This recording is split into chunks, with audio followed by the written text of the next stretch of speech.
Hey guys, today I want to talk to you about a story.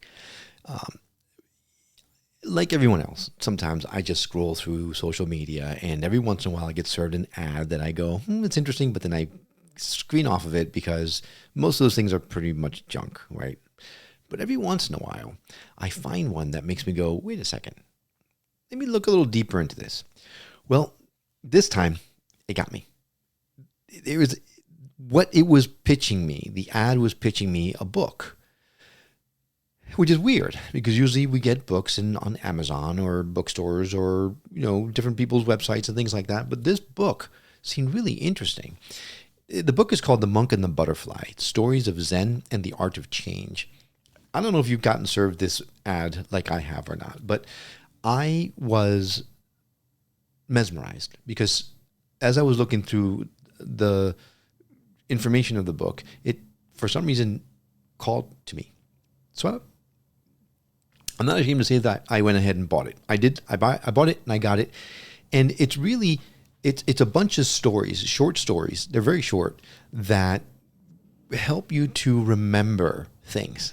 And so today I want to read to you the title story called "The Monk and the Butterfly" because it is it's pretty outstanding, and I think it ties into my life really well. And I'll share that how it ties into it with you as soon as the story's over. But listen to the story first. Here we go. In the heart of an ancient forest, where the trees whispered secrets of old and the air carried the faint scent of pine and damp earth, there lived a Zen monk named Liang.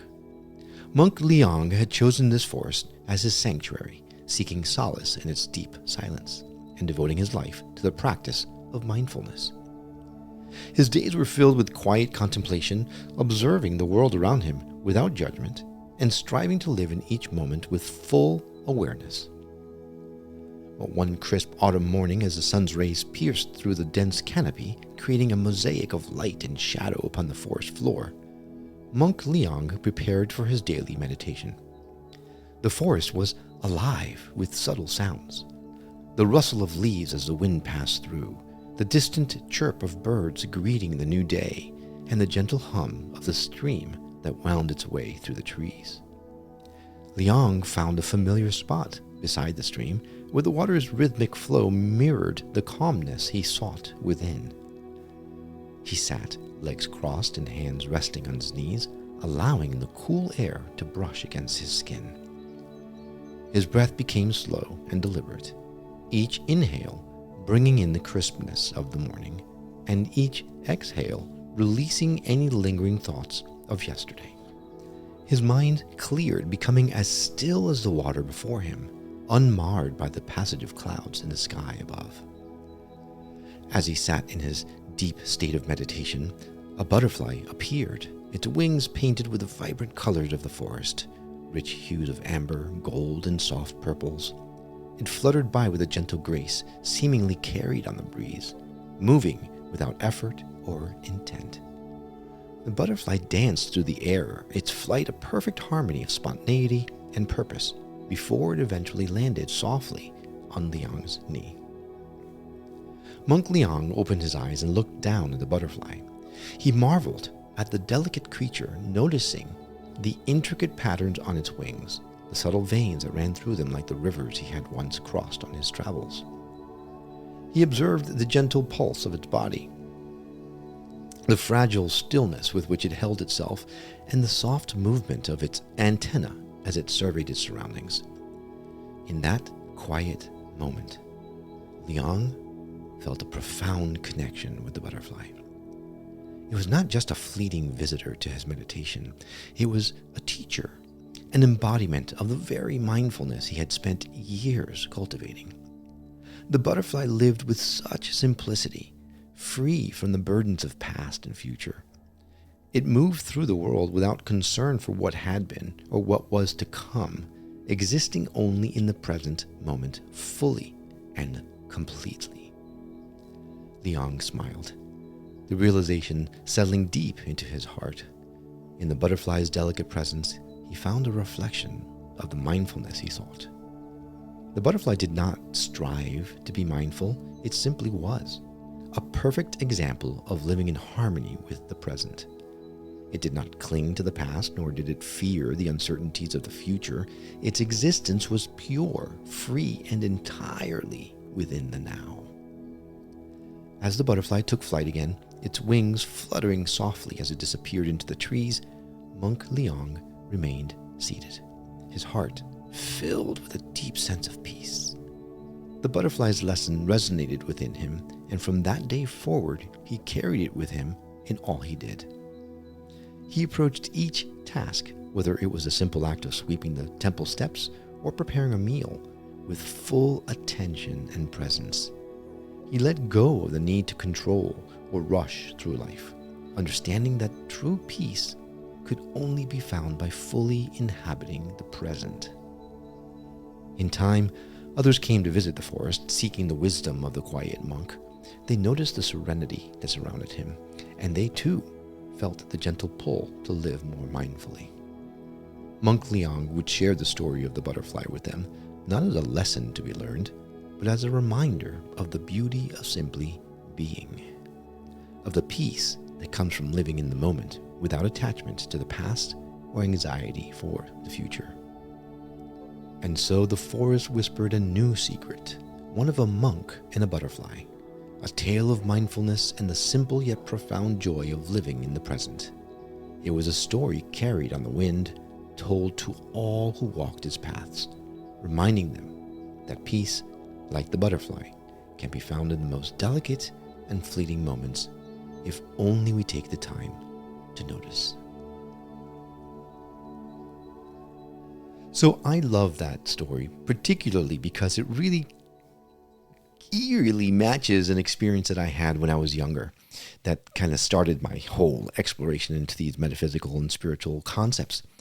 Some of you who have been listening to the show for a long time may have heard the story of the butterfly and me a long time ago, but it's been a while since I've recounted it. So maybe in light of this story, it might be the perfect time to do that. See, my brother was getting married a long time ago in Colorado, where he lived. And so the day after he got married, he thought it would be a great idea for all of us, all of us meaning in the guests and the wedding party and everybody, to go whitewater rafting. Great idea, right? Sure. But it was his wedding and we couldn't say no. So we went ahead and did that. We were 3 rafts, whitewater rafting down the river, in which someone had drowned the day before. We got there, and of course, they're giving us the story of how to, not the story, the lessons of how to do this the right way so that we can remain as safe as possible. Also imparting the fact that it was a Cat 4, Cat 5 type of rapid, so it was not a child's play type of thing. So, of course, we were scared to death. So when we were on the river, the guide, whatever, forgot what the person is called, but he would call out, okay, row to the left or row to the right or go this way or go that way, whatever. We had to listen to every instruction that he had because we were scared for our lives. And he was the only one keeping us alive. So when we're in the middle of the rapids, we are, and they took pictures of this. It is so funny to see. Our faces, we are so determined, we are so focused on staying alive that we are just, the adrenaline, the pressure, the tension, and it was just amazing. You can totally see it in our face. It's such a funny picture.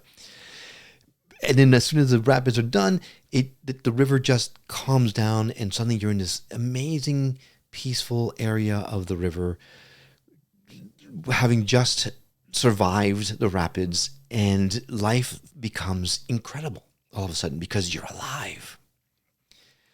Well, this happened several times. We would run down the rapids, super stressed out, and then all of a sudden it would open up this beautiful, calm water, only before, oh, here we go again, and then we're back in the rapids again. Well, one particular time where we had conquered a section of the river that was particularly stressful, we opened up into the beautiful, calm water, and to our surprise, this monarch butterfly started flitting around all the rafts, just flitting around. And as we were all sitting there watching it, Everybody on the rafts were like, putting their finger up in the air and hoping that this butterfly would land on us, because there was nowhere for this butterfly to land. We were in the middle of a river. So everyone was hoping, come on, land on my finger.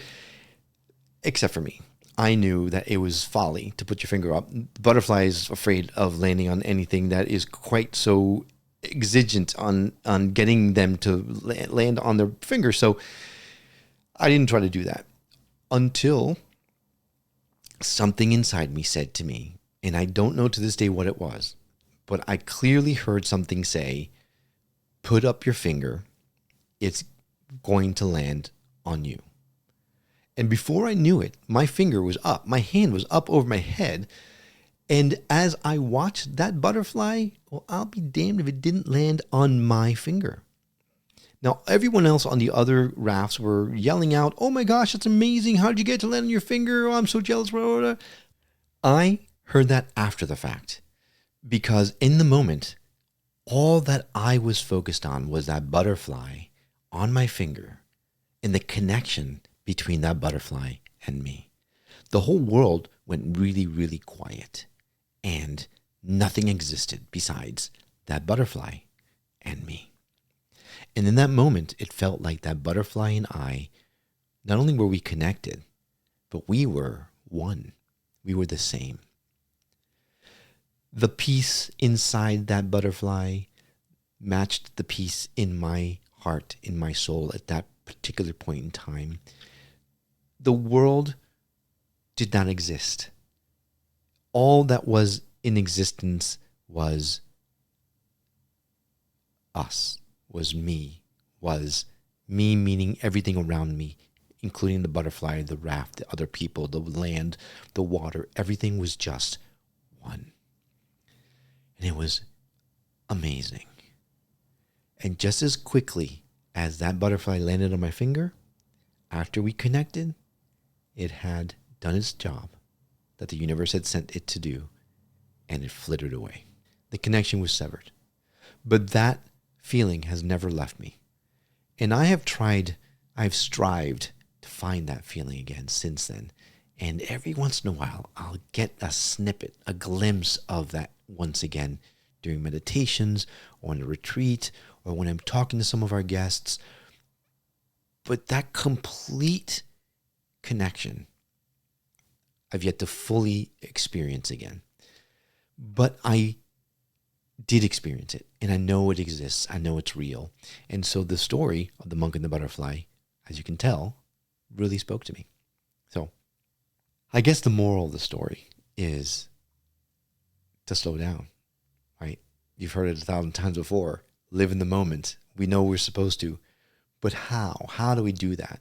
Well, what I'm going to try to do, what I recommend maybe you do also if you feel called, is to imagine yourself as that butterfly. Do what you can to remind yourself of the fact that you and the butterfly can be the same by just focusing mindfully on the exact moment in which you're doing your thing, whether it's recording a podcast episode for someone, or doing the dishes, or doing the laundry, or cooking for someone, or just being, enjoying the wind, the outside, looking at a butterfly. Whatever it is that you're doing, remember that this moment, truly, this moment is all we have. There's so much stuff going on in the world. There's so much strife and uncertainty, and two sides are yelling at each other. All of that, truly, that's an illusion. That is a three-dimensional world that is fighting with itself to recreate itself. All that we can do, all that I want to do, is focus on this present moment. And if we can do that, if we can forget about the past, we can forget about the anxiety that the future brings on, because believe me, I'm just as anxious as everybody else about what's coming.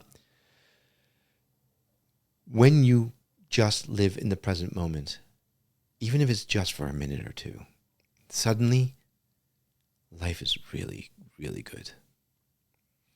Now, if you can live in that present moment just for a minute or two and extend it out a little at a time, before you know it, you'll be like the monk in the forest, doing everything mindfully, because no matter what it is that you're doing, if you do it mindfully, you're going to do it better. You're going to do it happier. It's going to give you purpose, and it's going to allow you to focus on what's important. At the end of the day, is it important to fight with that person on Facebook or on X or Twitter, whatever it's called now, or on Instagram? Is it that important? Do you have to win? Or can you just be? I know it sounds weird. I know. But I wish you will have that one moment where you make that connection, where you understand what I'm talking about, because it is going to change your life. If this has happened to you, you have experienced it, I would love to hear from you. I'd love to hear your story. Maybe I can read it on another episode in the future. Send me an email. Will, God, I can't say my name. Will@skepticmetaphysician.com. That's with 2 L's. WILL @skepticmetaphysician.com. Let me hear your story. I am fascinated by things like this. So as strange or as weird as it might sound to you, I promise you it's not going to sound weird to me. I really would love to see it. So, all right. Thank you so much for listening to this. If you are interested in The Monk and the Butterfly, I'm pretty sure you could probably find it on Amazon, or do a search on Facebook for Monk and the Butterfly. I'm sure those ads are still around. It's actually got some pretty cool stories. All right. I really appreciate you listening. Until next time, take care of yourself.